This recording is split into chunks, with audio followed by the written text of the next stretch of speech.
And welcome to number 18, Random Story Time.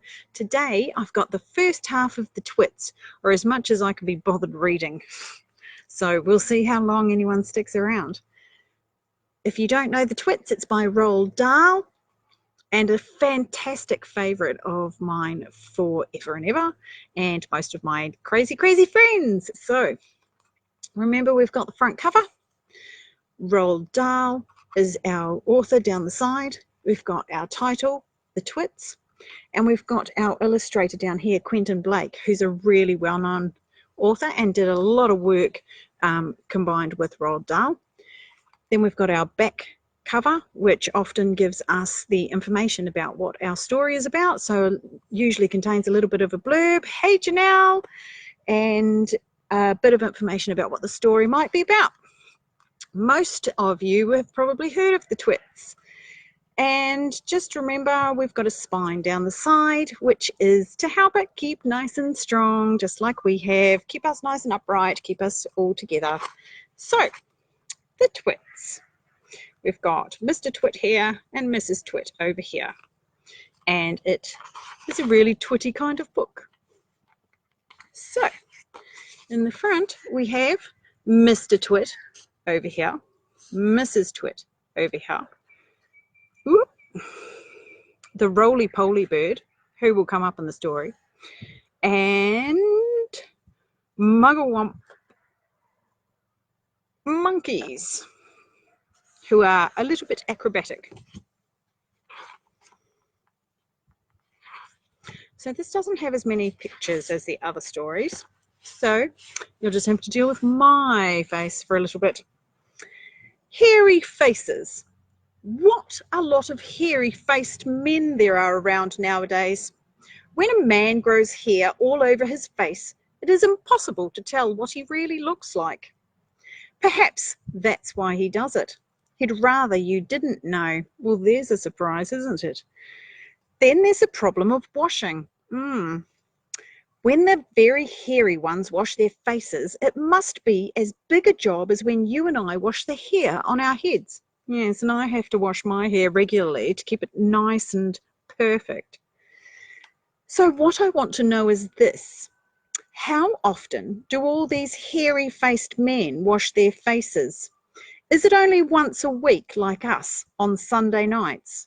Do you only wash your hair on Sunday nights? I think not. And do they shampoo it? Do they use a hair dryer? Do they rub hair tonic in to stop their faces from growing bald? I doubt it. I'm pretty sure I've seen plenty of men with hairy faces and not hairy heads. Do they go to a barber to have their hairy faces cut and trimmed, or do they do it themselves in front of the bathroom mirror with nail scissors? It would take a very long time, wouldn't it? I don't know, but next time you see a man with a hairy face, which will probably be as soon as you step out on the street, maybe you will look at him more closely and start wondering about some of these things. And there's some hairy faces there. Maybe they do have hairy faces to hide who they really are. Mr. Twit. Mr. Twit was one of those very hairy-faced men. The whole of his face, except for his forehead, his eyes, and his nose, were covered with thick hair. The stuff even sprouted in revolting tufts out of his nostrils and ear holes. How delicious! Don't we all love that, ladies? Especially the ones hanging out with a little bit of snot on them, or the big fluffy ears that look like they stuck cotton balls or dead spiders in. Mr. Twit felt that his hairiness made him look terrifically wise and grand, but in truth he was neither of these things. Mr. Twit was a twit. He was born a twit, and now at the age of 60, he was a bigger twit than ever. No surprises there. The hair on Mr. Twit's face didn't grow smooth and matted as it does on most hairy-faced men. It grew in spikes and stuck out straight like the bristles of a nail brush. And how often did Mr. Twit wash this bristly nail brush face of his? Can't you just imagine it? Lots of little like nail brush sticky outy bits. The answer is never, not even on Sundays. He hadn't washed it for years. And if I gave my boys the option, they wouldn't wash themselves for years either. Dirty beards. As you know, an ordinary, unhairy face like yours or mine, that's up for negotiation, isn't it, ladies over 40, simply gets a bit smudgy if it is not washed often enough. And there's nothing so awful about that. But a hairy face is a very different matter, and I can only imagine. Things cling to hairs, especially food. Things like gravy go right in among the hairs and stay there. You and I can wipe our smooth faces with a flannel, or a face washer if that is what you prefer to call it, and we quickly look more or less all right again. But the hairy man cannot do that. We can also, if we are careful, eat our meals without spreading food all over our faces. Well, I'd beg to differ on some people, quite frankly. But not so the hairy man. Watch carefully next time you see a hairy man eating his lunch. And there's Mr. Twit. As I said, there's not as many pictures in this one. You'll notice that even if he opens his mouth very wide, it is impossible for him to get a spoonful of beef stew or ice cream and chocolate sauce into it without leaving some of it on the hairs. Mr. Twit didn't even bother to open his mouth wide when he ate. As a result, and because he never washed, there was always hundreds of bits of old breakfasts and lunches and suppers sticking to the hairs around his face. They weren't big bits, mind you, because he used to wipe those off with the back of his hand or on his sleeve while he was eating. Sounds like prep eating time. But if you looked closely, not that you'd ever want to, you would see tiny little specks of dried up scrambled eggs stuck to the hairs, and spinach and tomato ketchup and fish fingers and minced chicken livers, because like anybody would actually eat those, and all the other disgusting things Mr. Twit liked to eat. If you looked closer still, hold your noses, ladies and gentlemen. If you peered deeper into the moustachy bristles sticking out over his upper lip, you would see much larger objects that had escaped the wipe of his hand.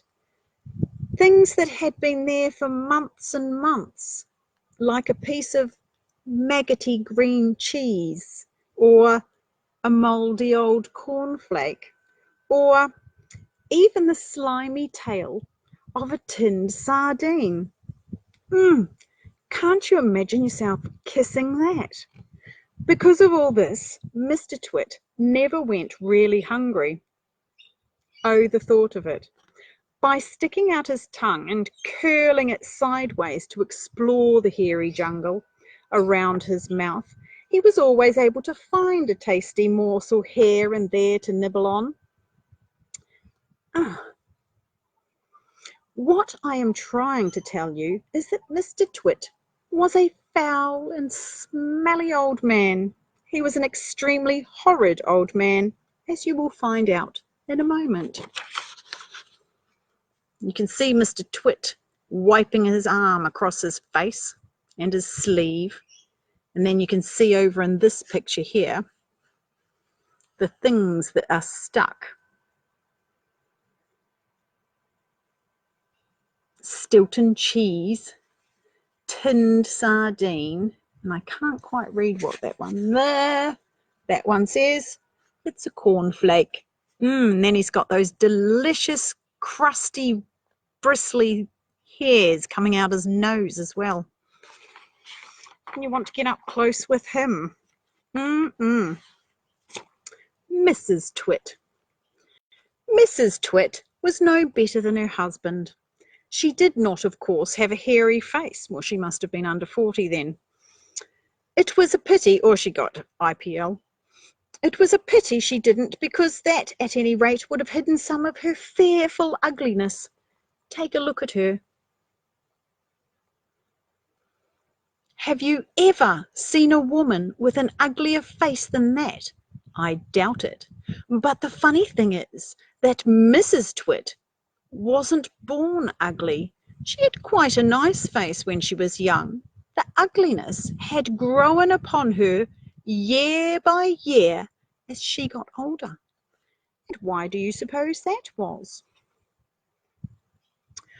Why would that happen? I'll tell you why. If a person has ugly thoughts, it begins to show on the face. And when that person has ugly thoughts every day, every week, every year, the face gets uglier and uglier until it gets so ugly you can hardly bear to look at it. A person who has good thoughts cannot ever be ugly. You can have a wonky nose and a crooked mouth and a double chin and sticky out teeth, but if you have good thoughts, they will shine out of your face like sunbeams, and you will always look lovely. So you can see over here, sorry, it's backwards, we've got when she looked young, and then as she gets older, her thoughts get grumpier and uglier. And then we've got somebody even with a wonky nose and sticky out teeth. Her good thoughts shine out like sunbeams. Hey, Jody. Hey, Michelle. I don't know if Taylor and Lillian are in with you, but hey, if they are. Nothing shone out of Mrs. Twit's face. In her right hand, she carried a walking stick. She used to tell people that this was because she had warts growing on the sole of her left foot and walking was painful. But the real reason she carried a stick was so that she could hit things with it, like things like cats and dogs and small children. Right about now, after 3 weeks of home aloneness, I can quite understand how Mrs. Twit is feeling. And then there was the glass eye. Mrs. Twit had a glass eye that was always looking the other way. Can you see her glass eye looking the other way? I know people who can hold their one eye here and make the other one go ding, ding, ding. It's not me. You can play a lot of tricks with a glass eye because you can take it out and pop it back in again anytime you like. You can bet your life Mrs. Twit knew all the tricks. One morning, she got out her glass eye and dropped it into Mr. Twit's mug of beer when he wasn't looking. Hey, Nessa! Hi, boys! One morning, whoops, sorry. Who drinks beer in the morning? Well, who'd know at the moment? Mr. Twit sat there drinking the beer slowly. The froth made a white ring on the hairs around his mouth. He wiped the white froth onto his sleeve and wiped his sleeve on his trousers. Definitely sounds like prep morning tea. You want to see that mess after they're finished. Most of them come back to class with all their lunch all over their face. They still look super cute, but they're wearing most of what they take to eat. You're plotting something, Mrs. Twit said, keeping her back turned so he wouldn't see that she had taken out her glass eye. Whenever you go all quiet like that, I know very well you're plotting something. Mrs. Twit was right. Mr. Twit was plotting away like mad. Who knows what plotting means? It's not plopping, it's plotting. It's sort of like getting sneaky and making plans. He was trying to think up a really nasty trick he could play on his wife that day. "You better be careful," Mrs. Twits said, "because when I see you starting to plot, I watch you like a wombat." How closely do wombats really watch, though? "Oh, do shut up, you old hag," Mr. Twit said. He went on drinking his beer, and his evil mind kept working away on the latest horrid trick he was going to play on the old woman. "Hey, Linda." Suddenly, as Mr. Twit tipped the last drop of beer down his throat, he caught sight of Mrs. Twit's awful glass eye staring up at him from the bottom of the mug. It made him jump.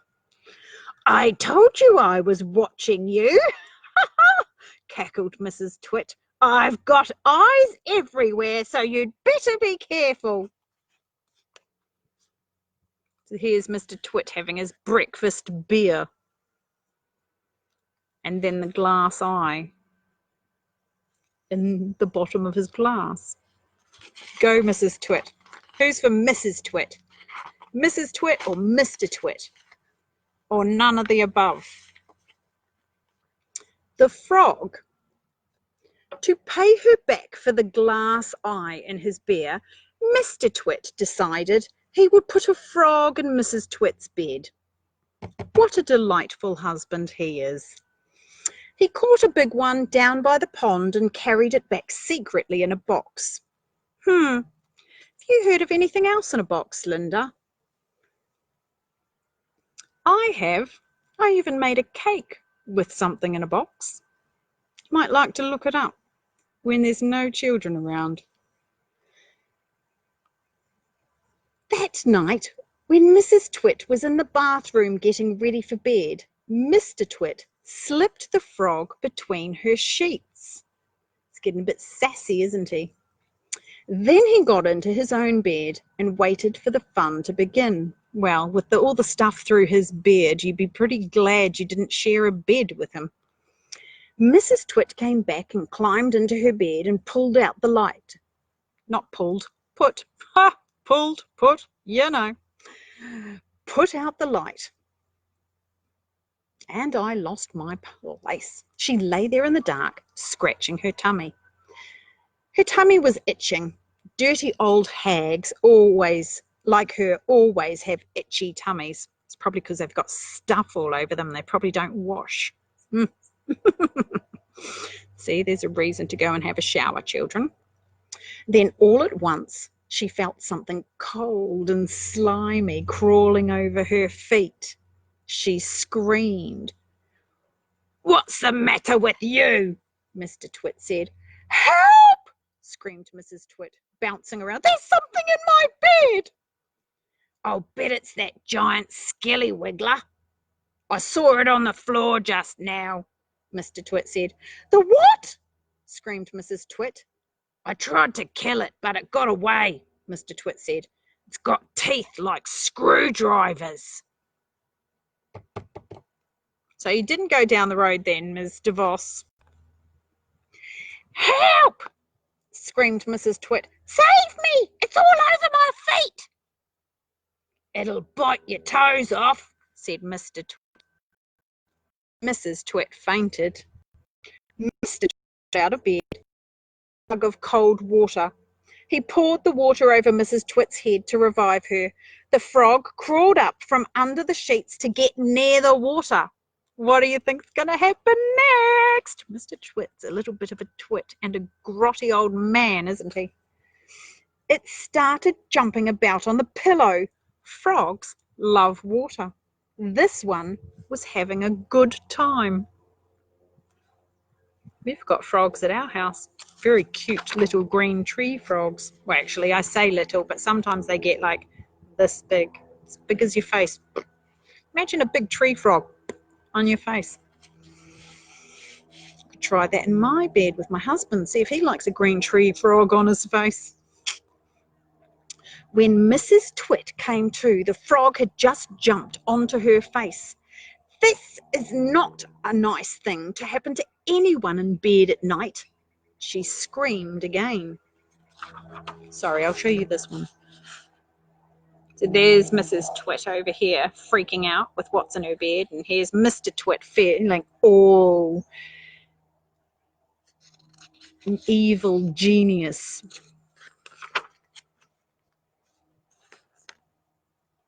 You can see Mrs. Twit over here. Nope, wrong side, with the frog. And then the frog is on her face.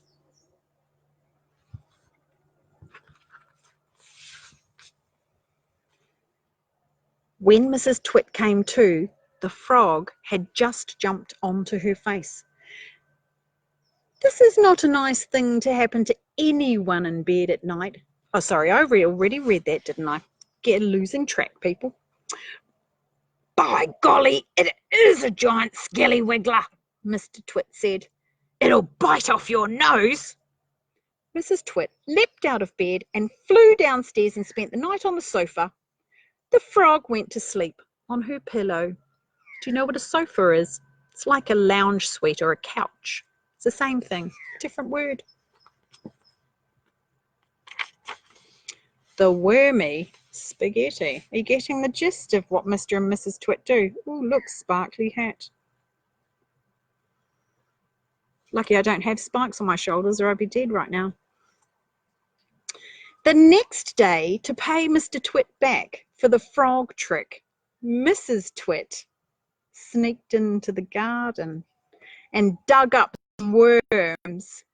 She chose big long ones and put them in a tin and carried the tin back to the house under her apron. She's a sneaky old codger, isn't she? At 1 o'clock, she cooked spaghetti for lunch.